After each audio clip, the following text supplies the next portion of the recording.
Hello, this is Joe. In this video, we're just going to look at some basic features and functions in the software, how to drag and drop, how to connect, look at some data. Here's a little system I built, and we'll just build one similar to this. I'm going to just move this off to the side over here by grabbing everything and moving it over there. We have two toolbars, our compact toolbar, which I use most of the time because I'm familiar with the software. And on that, you can just hover over here and you see it's a boiler.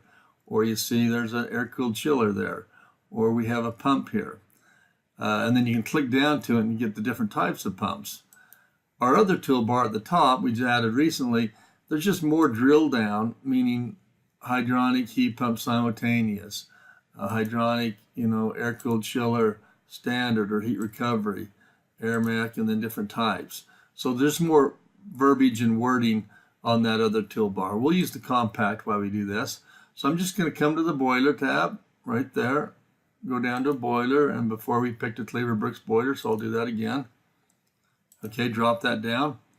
Now we have a selection which you see right now, which is the arrow, which is right up here, and a connector. I select this, and I can, anytime you see green grabber dots, I can actually move and expand your object bigger or smaller. Next, let's go grab some imposed load right there. Okay, these are just different pictures where you can input data, coils or fan coils or snow melt or buildings. We'll just drop that down, double left click. This is where you're going to type in some load, so many BTUs that you want to impose on that system. Default to 20-degree delta T. Now I'm still on my selector, but you can actually just hover over and it takes you to your connector right there, right? And let's come over here. I'm going to connect. That's an end there. So if I go to there, big dashed lines is not good. That means I did it wrong. So I'm going to go backwards and I'm going to come out. There's my connector and in there. Okay, and now it's correct. Okay, over to there. Now when I right click with my mouse, I get my selector back up so I don't have to go up there and select it. And that's where I can double left click and look at properties or information about the component. There's the boiler, there's the coil, different data and information. Before we kind of drill a little bit further into that, let's just drop so we can complete this system, a little vertical inline pump on here. Okay, and you notice when you hover over something, there's an air separator. It highlights that's the pipe in yellow it's going to go in. Okay, let's move that over there. And then expansion tank to finish off this little project here. Okay, so the data, let's double left click on. We typically have key data, which is information that you typically look at. And that information is down in some of these other areas as well. Online help, that question mark, you just click on it and you can drop it. It tells you what you need to input or what it's calculating. So there's basically online help throughout the software on every component by doing that. Or obviously you can come up to our help and help topics and read about those right there as well. So those are just basic little functions of dragging, dropping, connecting.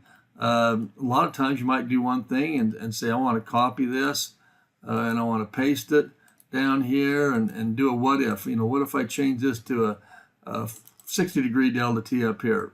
Okay, what my pipe size is up there? Well, they are, let's look at them.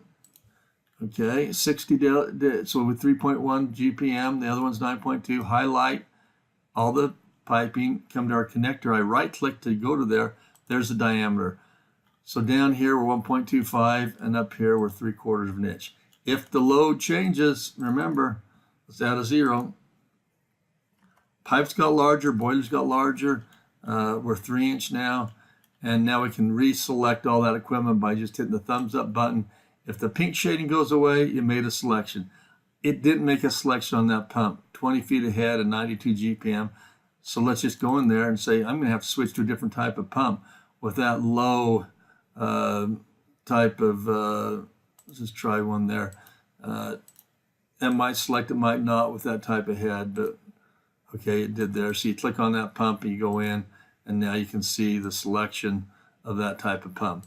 And then obviously we create schedules of all this equipment. So this schematic, along with the schedules, will go on your contract documents in Revit or AutoCAD, however you choose to put your documents out. Anyway, other thing you can use it for is presentations and proposals. Cycle through right there and see how I turned off all the annotations. Maybe you don't want to show those in. You can copy and paste and put this in Word, PowerPoint, Excel, and use it in all those other programs as well. Hope this is helpful in moving your project along, modeling it, coming up with your schematics and schedules, and getting your project out the door. Hey, thanks for watching.